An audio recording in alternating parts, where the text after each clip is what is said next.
이 갈라디아서 3장을 우리가 보면 바울이 그냥 쉽게 설교한 것이 아니라 아주 격한 감정으로 이렇게 복음을 전했습니다. 저 소근소근 이야기한 것이 아니라 왜 그랬느냐 하면 당시에 너무 거짓된 선생들이 많았어요. 잘못된 선생들이 많은 거예요. 그러니까 구원을 얻었어도 우리는 예수 그리스도의 그 믿음으로 말미암아 은혜로 우리가 구원을 얻었는데 자꾸 그때 당시에 거짓 선지자들이, 거짓 선생들이 아니다, 구원은 너희들이 은혜로 받았을지라도 그 구원을 이루려면 너희들의 노력도 있어야 되고 행동도 있어야 돼서 그래야지만 온전한 구원을 얻을 수 있다. 이렇게 자꾸 얘기를 하니까 그 말을 들으면 맞잖아요. 제가 논문을 쓸 때에 한국교회에 15년에서 30년 다닌 사람들, 장로, 권사, 교회 안수집사들 대상으로 앙케이트 조사를 했는데 여러분 놀라운 것은 73%가 구원으로, 은혜로 우리가 구원받는 게 아니라 구원과 율법, 행위로 이것이 합쳐져야만 우리가 구원을 받는다. 이렇게 논문을 쓸 정도면 이 말이 무슨 말이냐면 대한민국 교회가 다 그런 식으로 지금 복음을 전하고 있는 겁니다. 그러니까 거기에 따라서 나오는 게 뭐냐 하면 바로 이렇게 하면 복을 받고 저렇게 하면 복을 받는다라는 겁니다. 만약 그렇게 안 하면 구원 못 받고 그렇게 안 하면 너희는 하나님의 백성이 될 수 없다. 이렇게 말을 하고 있는 것이죠. 우리들의 행동으로, 우리들의 어떤 노력으로 우리가 온전한 구원을 받을 수 있다고 말하는 그들에게 바울 사도는 3장 1절 말씀을 다 같이 보도록 하겠습니다. 시작. 어리석도다. 여러분 그렇게 읽지 마세요. 바울이 되게 기분 나빠요. 어리석도다. 이쁘게 얘기해요. 인상 팍 쓰면서 한번 읽어보세요. 시작. 어리석도다. 이 갈라디아 사람들아, 예수 그리스도께서 십자가에 못 박히신 것이 너희 눈앞에 발피 보이거늘 누가 너희를 꾀더냐? 누가 너희를 그렇게 꾀더냐? 누가 너희들에게 은혜를 구원받았는데 왜 자꾸 행위를 걷다가 합치라고 말을 하느냐? 왜 그렇게 어리석느냐? 너희들에게 그러한 것은 괴로움만 더한다. 내가 은혜를 받았는데 예수를 믿다 보니까 내가 이렇게 조금 잘못하면 구원 못 받은 건가? 이래서 괴로운 거예요. 이래서 마음이 어려운 거예요.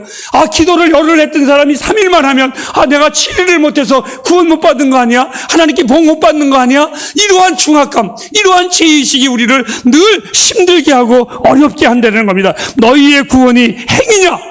그 바울이 물어보는 겁니다. 너희의 구원이 믿음에서냐?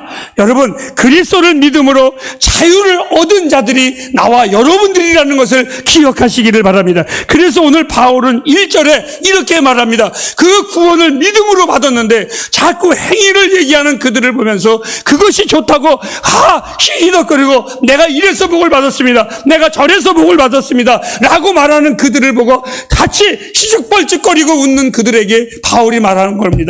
어리석도다. 이 못난 인간들아, 어리석도다. 이것은 한국교회의 가장 뿌리 깊은 거짓된 신앙입니다. 여러분 교회에 봉사해서 복 받습니까? 아닙니다. 여러분들 교회에 헌금을 해서 여러분들이 복을 받습니까? 아닙니다. 여러분들이 선한 일을 많이 했기 때문에 복 받습니까? 아닙니다. 바울이 나와 여러분이 구원받은 것은 선한 일 많이 하고 헌금 많이 하고 착한 일 많이 해서 받은 것이 아니라 십자가에 못 박히신 예수 그리스도가 너희 눈앞에 밝게 보이거늘 저것 때문에 구원받았는데 어찌 너희들이 자꾸 다른 짓거리를 하느냐 이거예요. 오늘 바울이 얼마나 속이 상했으면 성경에 어리석도다라고 표현을 했겠습니까? 그리고 2절부터 5절까지를 우리 또 쭉 읽어보도록 하겠습니다. 시작. 내가 너희에게 다만 이것을 알게 하노니 너희가 성령을 받은 것은 율법의 행위로냐 듣고 믿음으로냐? 너희가 이같이 어리석으냐? 성령으로 시작하였다가 이제는 육체로 마치겠느냐? 너희가 이같이 많은 괴로움을 헛되이 받았느냐? 과연 헛되냐? 5절입니다. 너희에게 성령을 주시고 너희 가운데서 능력을 행하시는 이의 일이 율법이 행위에서냐 듣고 믿음에서냐? 사랑하는 여러분들, 나와 여러분이 구원받고 성령 받은 것은 듣고 믿음에서 구원이 이루어진 것입니다. 우리가 금식 기도를 많이 해서, 우리가 착한 일을 많이 해서, 교회의 봉사를 많이 해서, 여러분 찬양을 많이 해서, 내가 여러분에게 말합니다. 찬양 많이 하는 거 나쁜 거 아닙니다. 교회에 봉사하는 거 나쁜 거 아닙니다. 여러분들이 헌금하는 거 나쁘지 않습니다. 하지만 그렇게 했다고 해서 여러분들이 복을 받은 이유입니까? 아닙니다. 내가 교회에 봉사하고, 내가 교회를 사랑하고, 내가 교회의 모든 것을 행하는 그 모든 것들은 구원을 받기 위한 것이 아니라 나를 구원의 백성으로 삼아주신 하나님의 그 사랑이 감사해서 행하는 것입니다. 여러분, 이웃을 사랑하면 구원 받습니까? 아닙니다. 내가 이웃을 사랑하는 것은 주께서 나를 사랑하는 같이 나도 그를 사랑하는 것입니다. 그것은 구원의 조건이 아닙니다. 예수 그리스도만이 우리의 구원의 대상입니다. 하나님의 은혜 중에 은혜는요, 하나님은 나를 먼저, 따라합시다, 먼저 의롭다고 여겨주셨다. 여러분, 여겨주신 겁니다. 의롭지 않은 자를 여겨주신 겁니다. 여겨주신 겁니다. 그 은혜가 얼마나 큽니까? 그런데 여러분, 여겨주시고 나서 우리의 삶이 변화되기 시작을 합니다. 참 놀라운 겁니다. 이런 겁니다. 제가 목회 40여 년 해가면서 참 감격스러운 것은, 어느 날 어떤 사람이 나를 보더니 내가 뭐 하는 사람 같아요? 그랬더니 목사님 같아요. 와, 돌겠대요. 너무 놀래가지고 내가 그래가지고 그분이요, 갈비 사줬어요. 내가 40년을 하고 이제 은퇴할 때가 되니까 이제 목사 티가 좀 나나 봐요. 그런데 제가 더 웃기는 게 우리나라 윤석열 대통령입니다. 처음에 대통령 되기 전에는 그거 참 폼 안 나대, 진짜. 근데 요즘은 점점 폼이 나가요. 이게 무슨 말이에요? 그 윤석열 대통령뿐만이 아니라 김대중 대통령도 역시 마찬가지였어요. 그런데 대통령으로 되고 나면 어느 날 보면 그 대통령의 모습으로 자리를 잡아가기 시작을 합니다. 나와 여러분들, 하나님이 의롭게 된 사람을 구원한 것이 아니라 의롭지 않은 우리를 의로 여겨주시고 의롭게 변화시켜 주시는 하나님의 은혜를 잊지 마시기를 바랍니다. 이것을 보고 우리는 은혜 중에 은혜라 이렇게 말을 하지요. 그렇다면 여러분, 구원받은 우리는 이제 어떻게 살아야 하는가? 여러분, 구원받은 사람 어떻게 살아야 합니까? 한번 제가 물어보고 싶습니다. 충실아, 저놈이 내 대답을 다 할 것 같은데. 성진아, 제일 만만, 너 모를 것 같아. 구원받은 사람은 어떻게 살아야 되니? 내 설교 원고 봤냐? 여러분, 구원받은 사람은 어떻게 살아야 됩니까? 그러면 대부분 이럽니다. 순종하면서 사십시오. 여러분, 교회 봉사하면 사십시오. 이웃을 사랑하면 사십시오. 사기치지 마세요. 믿음으로 사는 겁니다. 믿습니까, 여러분? 구원받은 사람은요, 믿음으로 사는 거예요. 오늘 성경에 그랬잖아요. 오직 의인은 무엇으로 말미암아 살리라? 믿음으로 말미암아 살리라. 바울은 구약의 하박국 2장 4절 말씀을 오늘 본문에 인용을 했습니다. 그리고 여러분, 갈라디아서 3장 6절 말씀을 예의를 하나 들었습니다. 한번 보실까요? 이렇게 말씀, 아브라함이 무엇으로 의롭게 여겼다고요?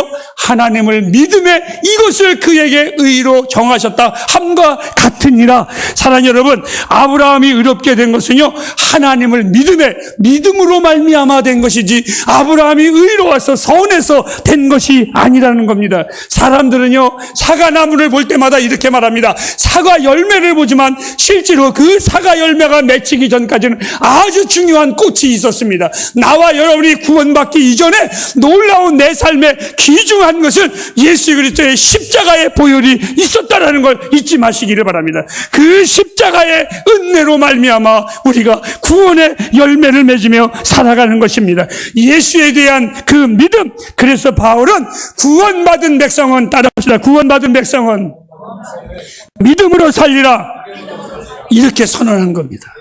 구원받은 백성은요, 예수 믿는 거요, 진짜 단순하고요, 진짜 재미있고요, 진짜 쉬워요.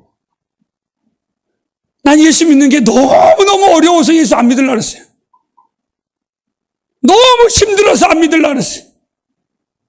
그런데 갈라디아서를 읽으면서 이렇게 쉬운 예수를 믿기만 하면 되는데 내가 어떻게 살아야 된다고요?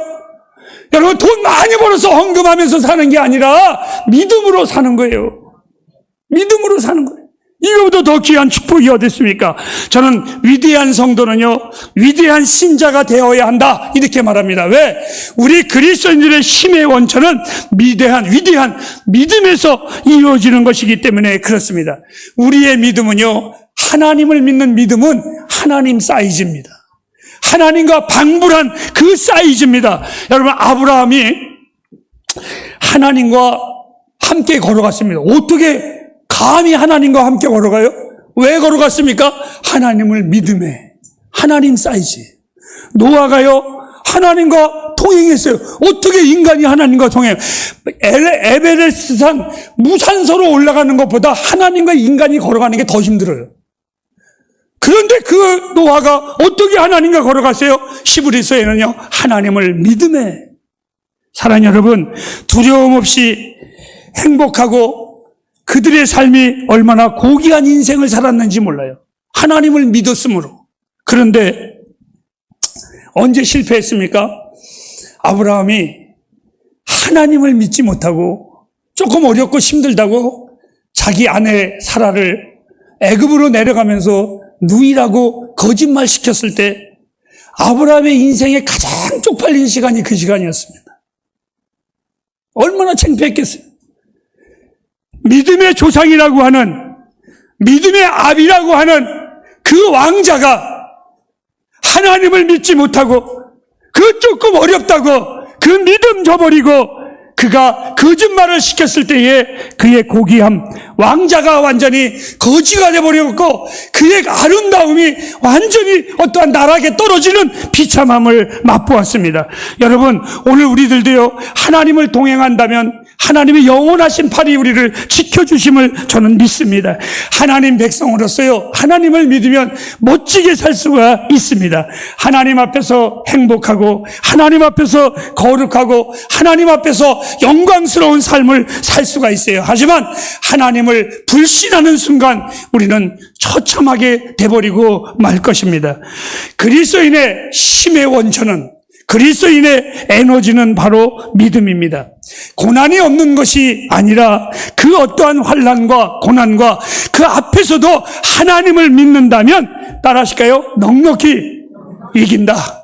믿습니까, 여러분? 우리의 믿음을 과소평가하지 마시기 바랍니다. 우리는 하나님을 믿는 백성들입니다. 하나님은 당신을 믿는 백성들을 절대로 외면하지 아니하시고 그 하나님은 언제까지나 우리와 함께 하시는 하나님이십니다. 제가 여러분에게 아주 작은 내용입니다. 꼭 제 부탁 들어주십시오. 목사 믿지 말고 교회 믿지 마십시오. 이건 다 변하고 다 썩어지고 다 사라질 것입니다. 우리가 오직 믿을 것이 있다면 진리의 힘을 믿으십시오. 성령의 능력을 붙잡으십시오. 베드로가 주님을 못 믿었을 때에, 눈을 돌렸을 때에 그가 실패했습니다. 여러분, 의심은 우리의 신앙에 도움이 되는 게 아무것도 없습니다. 오늘 아침에 제가 지난주에도 잠시 얘기했는데 우리 집 사람이 막 오는데 거의 이 부산 터널쯤 올 때까지 아무 말 안 하더니 딱 한마디 딱 하는 거네. 언제까지 음악 안 트나 봤다. 언제까지 자동차 안에 음악을 안 트나 봤대. 그래서 내가 얼른 켰어요. 그러면서 또다시 한마디 합니다. 좋은 거 있으면 뭐해. 그 음악을 틀으니까요, 딱 틀자마자 내 차 안에서요, 어울리지 않는 베토벤의 교향곡이 빠바바. 언제까지 자동차 얼마나 멋지게 울리는지 모르겠어요.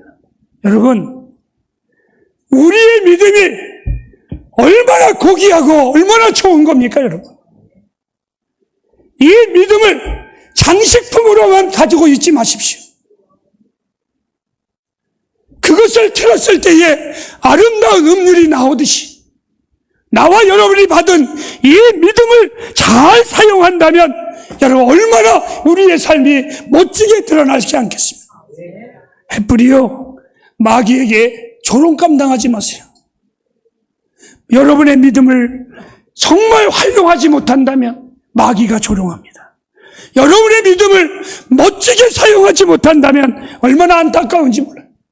많은 그리스도인들이 자기의 기분이나 감정으로 근근히 살아갑니다. 그래서 늘 삶의 모습이 조속으로 변하는 그리스도인들이 참 많습니다. 저는요, 제 자신이 하루하루 그럭저럭 살아가는 것을 굉장히 두려워합니다. 수십 년 예수 믿어도 항상 진정한 것이 없는 그리스도인들, 저는 경멸합니다. 정말 싫어합니다. 진정한 그리스도인은요, 하나님을 믿음으로 살아가는 그리스도인입니다.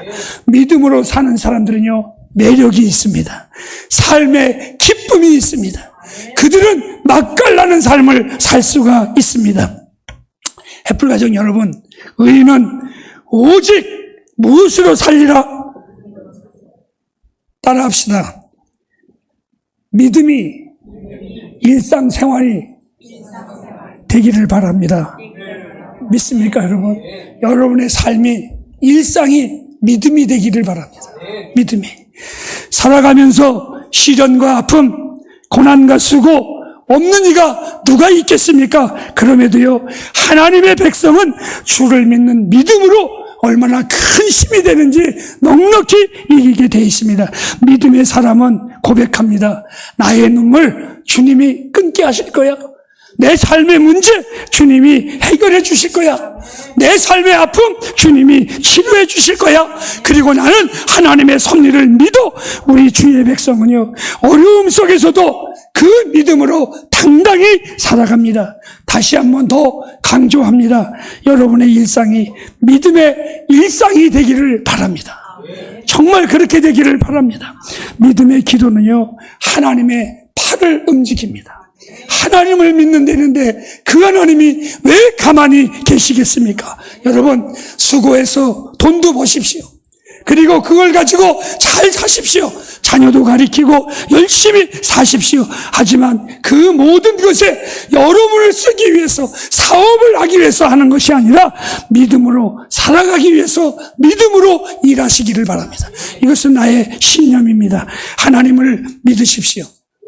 하나님 믿으세요. 결코 우리 하나님 실망시키지 않습니다. 주님은 나의 인생의 진실한 목자이셨습니다. 제가 배고플 때에도 저로 푸른 초장으로 인도하셨습니다. 내가 목이 마를 때에도 주님은 내 인생의 물가로 인도하셨습니다. 내가 어디를 가야지 인생의 갈 바를 알지 못할 때에도 그분은 나를 의의 길로 인도하셨습니다. 그래서 지금 내가 우리 주님 앞에 고백을 한다면 부족함이 없이 내 인생을 인도하셨어. 부족함이 없이. 사랑하는 애플가족 여러분, 제가 40년 전에 30살 때 개척을 했습니다. 돈이 많아서 개척을 한 것이 아니라 제 아내가 개척을 한 지 6개월 만에 생명이 오고 가는 병에 걸렸습니다. 교회는 없는 개척교회에 헌금이 있으면 그것으로라도 쌀이라도 사서 먹지만 주민이 없었고 아무도 없었습니다. 돌이켜보면 개척한 지 6년 만에 사례비를 받았습니다. 돌이켜보면 어떻게 살았지? 때로는 아내가 밥을 안 해줍니다. 왜 밥을 안 먹어? 했더니 쌀이 없어. 우리는 그때에도 이렇게 고백을 했습니다. 선배 목사님들이 목회할 때 굶는데 우리도 목사가 돼가는가 보다 이렇게 생각하고 넘어갔습니다.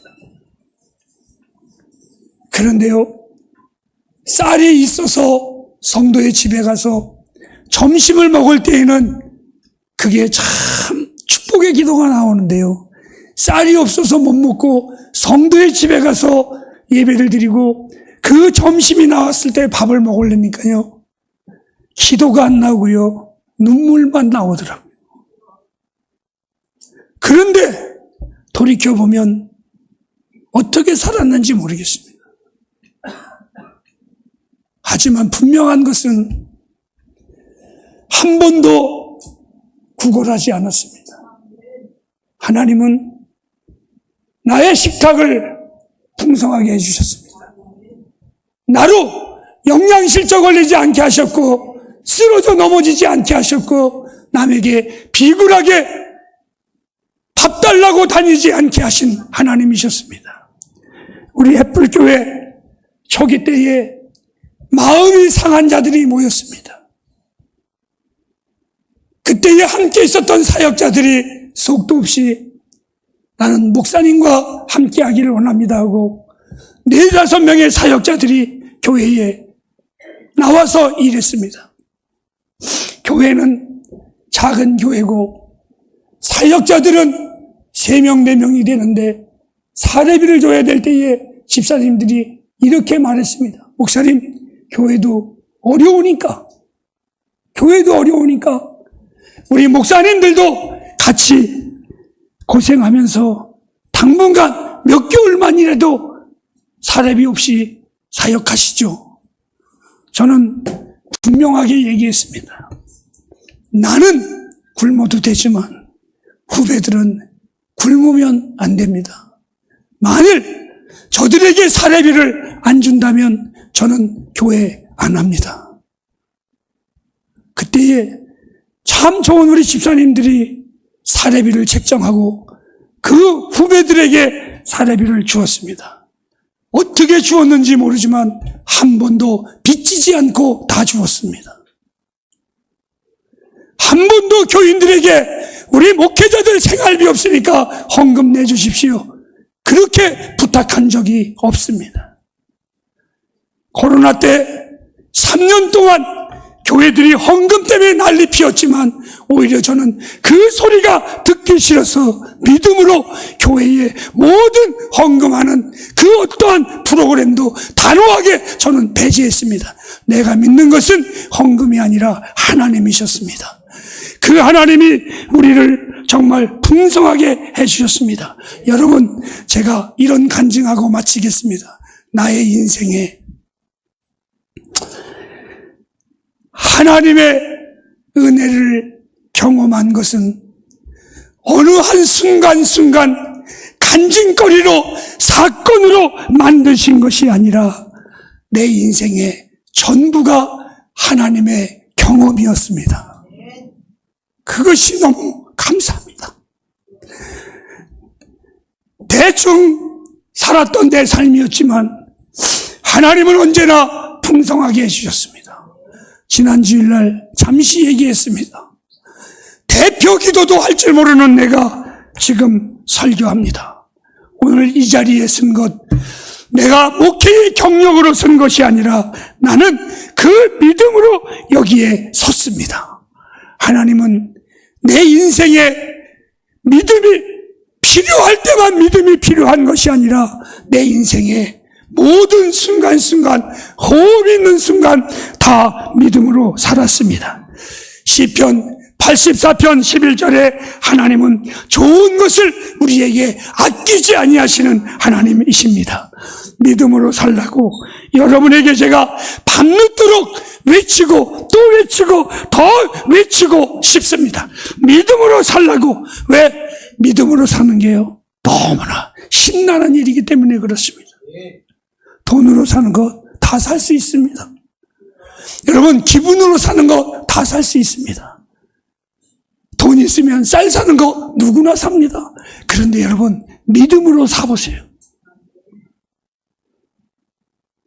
믿음으로 사업해보세요. 믿음으로 살아가 보세요. 정말 신나요. 정말 좋아요. 마칩니다. 기독교는 믿음의 종교입니다. 주님이 우리의 전부입니다. 주님보다 더 중요한 거 없습니다. 교회가 연약해지는 것, 돈이 없는 것이 아니라 믿음이 없는 겁니다. 우리 가정의 위기, 문제가 아니라 믿음이 문제입니다. 나와 여러분이 믿음으로 사십시오. 여러분의 아픔, 여러분의 고민 다 믿음으로 사십시오. 예수의 이름으로 사십시오. 어떤 믿음인 줄 아세요? 마태복음 28장 20절 읽고 마치겠습니다. 시작.